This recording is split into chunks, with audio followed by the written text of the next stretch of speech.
అనిపించింది. సో ఇప్పుడు ఫుల్ ఫ్లెడ్జ్డ్‌గా ఎలాగో మూవీస్‌లో వచ్చేస్తున్నారు కాబట్టి ఇక మెగా ఫ్యామిలీలో ఇంకెవరెవరిని మీరు బాగా ఇష్టపడతారు? ఎవరిని అనుసరిస్తారు?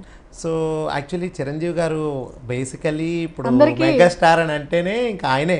ఇంకా చిరంజీవి గారి ఇన్స్పిరేషన్ తీసుకోవాలని అంటే అసలు ఎంత అంటే ఎంత చెప్పినా తక్కువే. సో వాళ్ళ ఫ్యామిలీస్ చూస్తున్నాం కదా, రామ్ చరణ్ కానీ, సో ఇప్పుడు వీళ్ళంతా అక్కడి నుంచి అల్లు అర్జున్ కానీ వీళ్ళందరూ అంతే. కానీ చిరంజీవి గారు ఎంత కష్టపడి వచ్చారో కొన్ని ఇంటర్వ్యూస్ చేశారు, చూశాను. ఆయన ఎంత కష్టపడి చిన్న చిన్న అలా అసలు అలా అలా అలా అలా అలా స్టెప్ వేసుకుంటూ వచ్చి ఒక స్టార్ అయ్యాడు. అసలు ఈ కాలంలో అంత పేషెన్స్ ఎవరికన్నా ఉంటుందా? ఉండదు. అవును. అప్పుడు వాళ్ళు ఉన్నంత పేషెన్స్, వాళ్ళ పెట్టిన ఎఫర్ట్ చాలా కష్టం వాళ్ళతో పోల్చుకుంటే. సో అలాంటి గొప్ప వ్యక్తులు మన ఇండస్ట్రీలో ఉన్నందుకు ఐఎమ్ రియల్లీ ప్రౌడ్ ఆఫ్. ఎందుకు అంటే సో అలాంటి వాళ్ళు చూసి మనం కొన్ని నేర్చుకోవాలి. సో బ్యాడ్గా మాట్లాడతారు, నచ్చిన వాళ్ళు మంచిగా మాట్లాడతారు, నచ్చలేని వాళ్ళు బ్యాడ్ కామెంట్స్ చేస్తారు. మనం అవి పట్టించుకోకూడదు. తన ఫ్యూచర్ స్టార్టింగ్ నుంచి ఎండింగ్ వరకు ఎలా వెళ్తుంది, ఎలా ఉంది, సో తన యాటిట్యూడ్ ఎలా ఉంది అనేది గమనించాలి మనం. సో నా ఫర్దర్ చాలా ఇంటర్వ్యూస్ చూశానండి చిరంజీవి గారిది. It's really hats off. ఏదో చిరంజీవి గారు అని గొప్ప చెప్పాలని చెప్పట్లేదు నేను.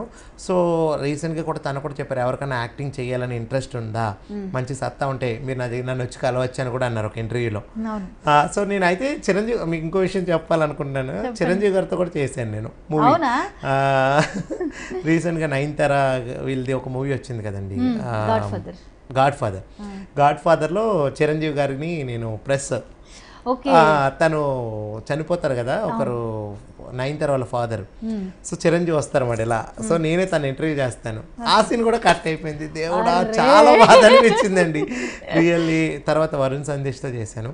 చిరంజీవి గారికి ఎంత ఒబీడియంట్గా ఉంటారంటే లొకేషన్లో అందరికీ ఇలా చిన్న నుంచి పెద్ద నమస్తే పెడతారు, సీన్ ఇలా చెప్తారు, పేపర్ ఇలా చూస్తారు, ఇలానే ఉంటారు. రెడీ షాట్ అంతే. పవన్ కళ్యాణ్ గారు పర్ఫెక్ట్ చేస్తారంటే పవన్ కళ్యాణ్ మా మమ్మీకి పిచ్చి, పవన్ కళ్యాణ్ ఫ్యాన్ రచ్చ. మా మమ్మీకి పవన్ కళ్యాణ్ అంటే ఎంత ఇష్టం అంటే అసలు మామూలుగా కదా. మా బ్రదర్ కానీ మా అమ్మగారికి ఒకే ఒక గోలు, పవన్ కళ్యాణ్ దగ్గరికి వెళ్ళి ఒక 15 నిమిషాలు మాట్లాడాలి, ఒక్కసారి మాట్లాడాలని. నేను అన్నాను, నేను చేయలేదమ్మా, చేస్తే నేను తీసుకెళ్తే నీ వయసు చూస్తాను, యాక్చువల్లీ తను పిలుస్తారు, నువ్వు మాట్లాడచ్చు అన్నాను. సో ఫ్యూచర్లో కల్పిస్తా మా అమ్మని, గ్యారంటీ. సూపర్. అయితే సరే, మీకు ఇష్టమైన ఈ ముగ్గురు స్టార్ల గురించి మీరు వన్ వర్డ్లో ఒక మాట చెప్పాలి మీరు, ఓకేనా? మెగా స్టార్ అనగానే మీకు ఏం గుర్తొస్తుందో చెప్పాలి. స్టార్ అనేది నాకు ఆయన చూస్తే యాక్టింగేనండి. యాక్టింగ్ అసలు బీభత్సం, ఆయన ఏదైనా చేసేస్తాడు. అసలు నాకు మెగాస్టార్ అంటే యాక్టింగ్కి ఇంకా టాప్ అంతే. పవన్ కళ్యాణ్ గారు తగ్గేదిలే, ఆయన అసలు ఏది లేదు. అంటే పవన్ కళ్యాణ్ గారు తగ్గేదిలే ఎందుకన్నానంటే ఏదైనా ఓపెన్ టాక్, చాలా బాగా మాట్లాడతారు, ఉన్నది ఉన్నట్టు చెప్తారు. సో నాకు పవన్ కళ్యాణ్ గారు అంటే చాలా ఇష్టం. యాక్టింగ్ అంటే చెప్పవసరం లేదు, మెగా ఫ్యామిలీ చింపేస్తారు. అల్లు అర్జున్ తగ్గేది లేదు, చెప్పాను ముందే చెప్పేశాను. అసలు అదే ఫ్యామిలీ నుంచి కిందకు వచ్చాడు కదా అల్లు అర్జున్. సేమ్ యాటిట్యూడ్, మంచి కూల్గా ఉంటాడు, ప్రశాంతమైన, చాలా అందరితో కూడా నేను చూశాను కదా లొకేషన్లో, మంచిగా మాట్లాడతారు, చాలా కూల్గా ఉంటారు. Ready, okay. అవును, ఆ style and body language same నడుస్తున్నప్పుడు యాక్చువల్లీ షర్ట్స్ వచ్చినప్పుడు కూడా రెడీ అంటారు. నాకు చాలా ఇష్టం అండి అల్లు అర్జున్ అంటే. వీళ్ళు ముగ్గురు కూడా, వీళ్ళనే కాదు, యాక్టింగ్ ఇండస్ట్రీలో ఉన్న ప్రతి యాక్టర్ కూడా ఎవరు గొప్ప వాళ్ళదే. సో ఒకరు ఎక్కువ ఒకరు తక్కువ అని మనం చెప్పలేము. సో ప్రతి ఒక్కరిది కూడా డిఫరెంట్, ప్రతి ఒక్కరు హైలైట్ అని చెప్పాలి మనం. పవన్ కళ్యాణ్ గారు ఇప్పుడు పాలిటిక్స్లో కనిపిస్తున్నారు, మీ కామెంట్ ఏంటి or opinion, whatever it is? ఏమనిపిస్తుంది అంటే ఒక స్టార్ మళ్ళీ అంతే పవర్ఫుల్గా ఆయన ఇచ్చే స్పీచెస్ కానీ, రాజకీయాల్లో ఆయన చేసే క్వశ్చనింగ్ కానీ ఏమనిపిస్తుంది? సో పవన్ కళ్యాణ్ గారు డబ్బు కోసం అయితే ఆశించి ఏదైనా డబ్బు సంపాదించాలని రావట్లేదు. ఒక సినిమా చేస్తే ఆయన కోర్టులో ఇస్తారు. సో ఆయన ఏంటంటే ప్రజా సేవ కోసం వస్తున్నాడు, ఒక యూత్ కోసం, ఒక మంచి ఒక ప్రజాస్వామ్యాన్ని ఎలా నడిపించాలి, ఏ విధంగా నడిపి, ఆయనలో ఎన్నో ఉంటాయి. సో కొన్ని బయట పెడతారు, కొన్ని చెప్పకుండా చేస్తారు. సో ఇప్పుడు చూస్తుంటే యూత్ అందరూ కూడా ఏంటంటే పవన్ కళ్యాణ్ గారికి ఇప్పుడు ఇంత తిరిగి అందరితో మాట్లాడిపించుకొని అటు తిరిగి అవసరంలా, కానీ ఒక యాక్టింగ్ చేశారంటే కోర్టులో సంపాదిస్తారు, శుభ్రంగా హ్యాపీగా కూర్చొని తిని ఎంతో చారిటబుల్ ట్రస్ట్లకు ఎన్నో ఇవ్వచ్చు ఆయన. కానీ ఎందుకు వస్తున్నాడు?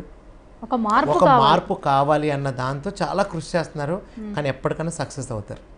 అది మాత్రం కాన్ఫిడెంట్గా నేను చెప్తానండి. ఇప్పుడు కాకపోయినా ఎప్పుడైనా సక్సెస్ అవుతారు. ఏమో ఇప్పుడే అవ్వచ్చేమో తెలియదు. అంటే పాలిటిక్స్లో ఎప్పుడు ఏది ఎలా ఎలా ఉంటుందో మనం ఉంటుందో తెలియదు. చివరి నిమిషం కూడా ఓడలు బళ్ళు ఓడలు అవుతూ ఉంటాయి. బట్ ఆయన సిద్ధాంతాలు నచ్చాయి అంటారు, రాజకీయాల్లోకి రావడం స్వాగతించదగ్గ విషయమే. సో షూటింగ్ లొకేషన్లో కూడా చాలా మందితో కూడా చాలా బాగుంటారని చెప్తారు, పేదవాళ్ళకి బాగా సాయం చేస్తారంటారు. తర్వాత ఇప్పుడు పాలిటిక్స్లో వచ్చినప్పుడు కూడా ఎంతో మందికి ఒక మంచి ఆదర్శంగా నిలిచారు ఆయన. సో ఆయనవి కొన్ని కాపీ కొట్టి కొంతమంది కూడా అలా ఉపయోగించుకుంటున్నారు పాయింట్స్. సో మంచి కొన్ని పాయింట్స్ రిలీజ్ చేశారు, కొన్ని రిలీజ్ చేయలేదు. కానీ మంచి అవకాశం అయితే పవన్ కళ్యాణ్ గారికి ఇవ్వాలి, ఇస్తారు, వస్తుంది. ఓ వావ్, మీకు చాలా కాన్ఫిడెంట్ గా చెప్తున్నారు. షూర్ అండి, డెఫినెట్లీ. ఇక మీకు నచ్చిన హీరోయిన్ గురించి చెప్పండి. హీరోయిన్ అంటే నాకు బాగా కీర్తి సురేష్. మా చిన్నప్పటి నుంచి సాంగ్స్ మా ఇంట్లో ఓల్డ్ సాంగ్స్ పెట్టుకుంటాం. సావిత్రి అంటే నాకు చాలా ఇష్టం, వాణిశ్రీ, వీళ్ళిద్దరూ టాప్ అండి. నాకు ఇప్పుడు వస్తున్న తెలుగు ఇండస్ట్రీలో అయితే కీర్తి సురేష్. ఎందుకు? నాకు యాక్చువల్లీ ఏంటంటే తను ఎంతో ప్లెజెంట్గా కూల్గా ఉంటుంది, ఫేస్ చాలా క్యూట్గా ఉంటుంది, యాక్టింగ్ ఎరగొట్టేస్తుంది. మహానటి నుంచి నేను ఫుల్ ఫేవరెట్ అయిపోయిన అమ్మాయికి. అసలు ఏమన్నా యాక్ట్ చేసిందంటే కొన్ని సీన్స్లో నిజంగా సావిత్రి గారే అన్నట్టు చేసింది. కానీ నాకు చాలా ఇష్టం. నాకు బాగా ఫేవరెట్ ఇంకేంటి అని అంటే మన కీర్తి సురేష్.